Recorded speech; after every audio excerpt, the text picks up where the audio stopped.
Okay, so we're describing this gear, right? So it's a DIY system, and there's a Lisong 15-inch driver there.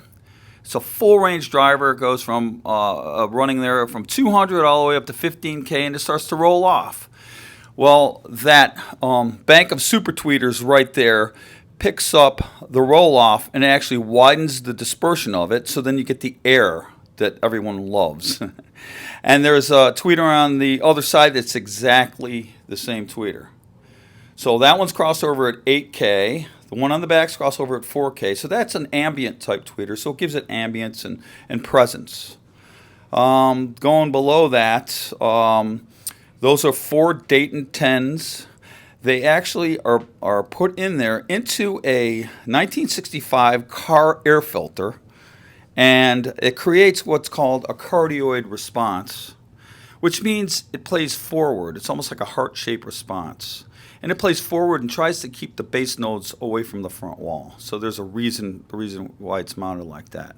And then you come to the subwoofers in front, and there's a Ripole sub, which is similar to a dipole sub, but it's force canceling, so there's no vibration to the box. And then behind that, there's a vented speaker back there. So if you combine a Ripole with a vented speaker, what you do, you get a cardioid response again.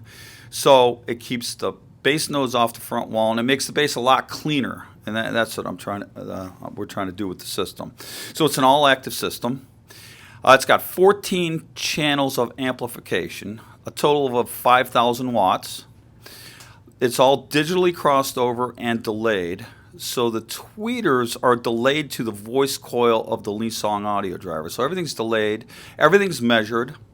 We measured Thursday and got it plus or minus 3 dB across the board. And then what helps also is there's 800 watts behind me, and there's two subs behind me, and running from a Crown Professional amp, and that just adds the low frequency to it, and it also balances out the front subwoofers.